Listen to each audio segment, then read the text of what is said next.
What's happening? What's happening? It is Tuesday, and you know what that means. It's Tune Up Tuesday. I'm Dietrich Wallace, and we're going to jump into something and see if we can tune our spiritual car up this afternoon. I hope everybody's having a great day so far. I hope everybody's had a great week. I know I did not do a video last week, but we're back on schedule this week. Either way, I hope everybody is doing just absolutely wonderful. You know, One question that I want to ask today is I know that all of us have years in our lives, but is there life in those years? And again, I'll say it again. We all have lives and they all have years, but is there life in those years? And that's where I want to kind of jump from this afternoon.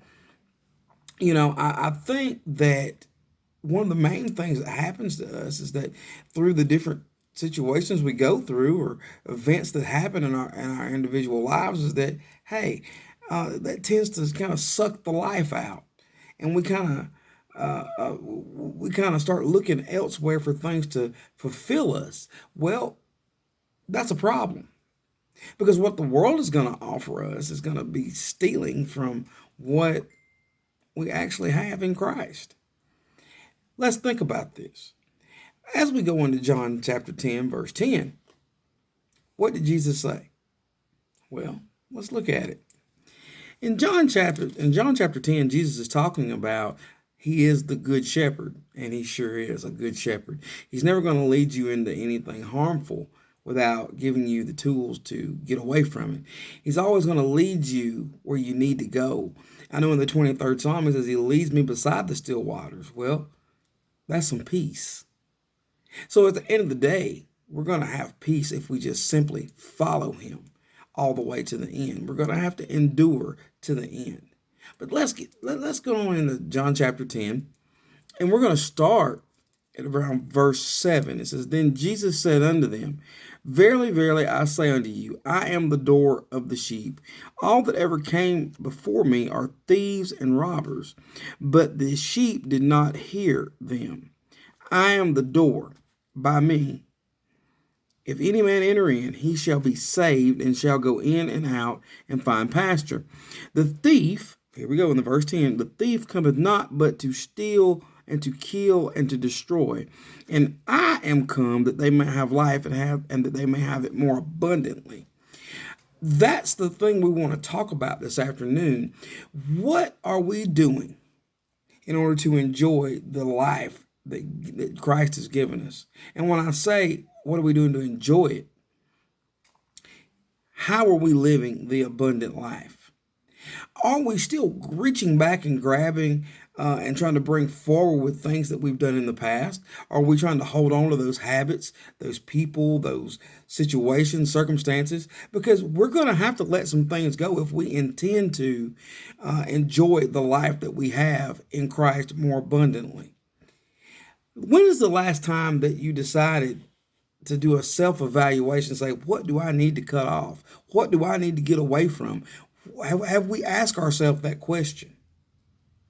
I know it may seem painful at first, but overall, do you want to live the abundant life? Do you want to live the way Jesus would have you live? Do you want to be able to be stress-free, drama-free? Well, if you want to do those things, we're going to have to, number one, follow the Good Shepherd. How do we follow him? We're going to have to follow him by listening to his commandments, number one. And number two, we're going to have to make up our mind that we're going to actually follow it. We've got to make a decision. And then we've got to apply it. We've got to put it into action. Jesus has told us in his word that any man that grabs the plow and is looking back, he's not fit for the kingdom. Well, unfortunately, how many of us are caught into that trap? How many of us can't let go of certain things? And those are all, and that's everybody's been guilty of those.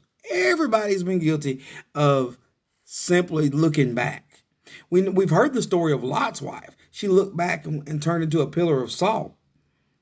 Well, I don't think any of us want to turn into a pillar of salt today. But illustrates a great principle.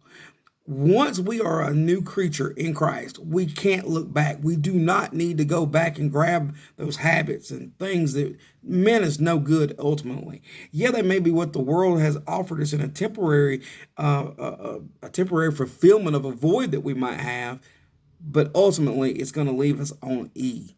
And nobody wants to drive around on E because you're not going to be driving anywhere. You're not going to get anywhere. And that's the thing we have to understand, is that we've got to do things differently going forward if we truly want to live the abundant life that Christ has given us. Yes, it may be appealing. Yes, it may be fun for a short period of time, but you got to let it go. You got to let go of the people and places that have caused you harm. You just got to let that go. You got to let it go. Because if you don't let that go, how are you going to heal in the same environment in which you got sick in? I know that that's a hard thing to do. Trust me, I can speak from personal experience. Sometimes, I've tried to give people the benefit of the doubt, but they keep showing me things, and I have to end up just, hey, look, this isn't going to work. I'm going to have to cut this off.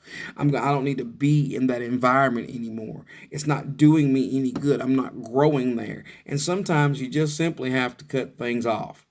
There's no way around it. You've got to cut things off if we want to live the abundant life. You have to learn to let certain things go. In Ecclesiastes, Solomon the preacher tells us, hey, to everything there is a season. Everything has a season. And seasons don't last forever. Sure, some of us love the winter. Some of us hate the winter. But the ones that love the winter, they thrive in it. But the ones that hate the winter, not so much.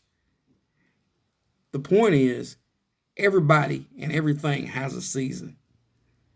Everything does.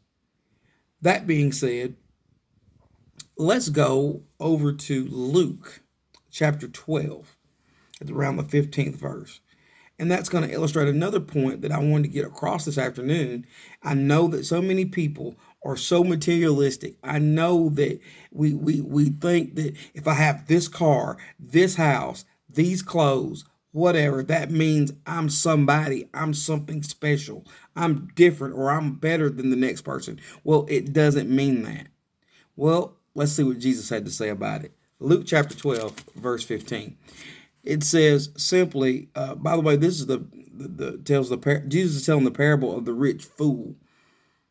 Now, there doesn't always mean that fools are the only are rich people now. They got some poor fools, got some middle class fools too.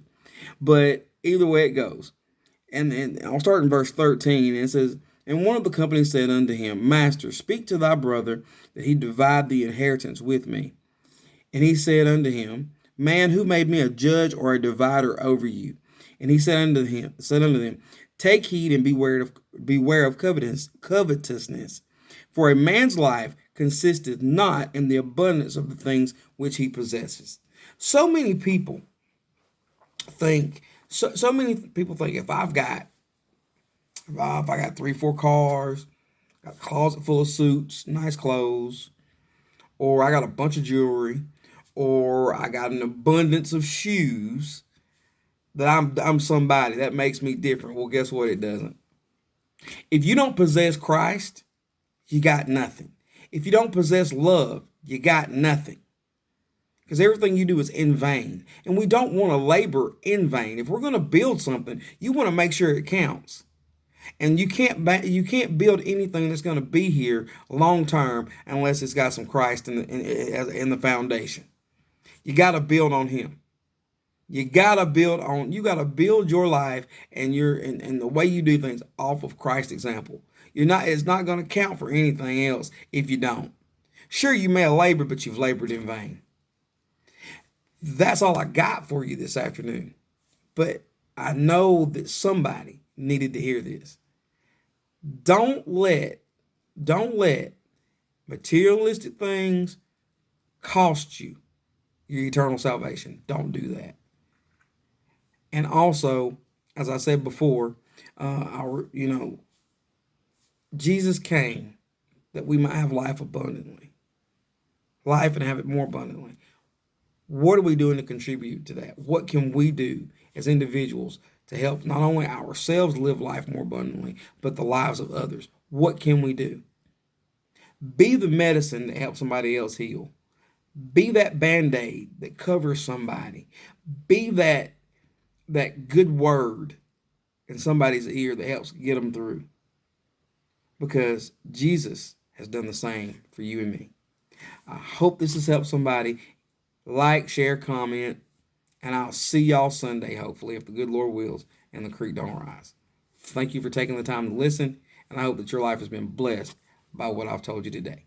Talk to y'all later. Bye.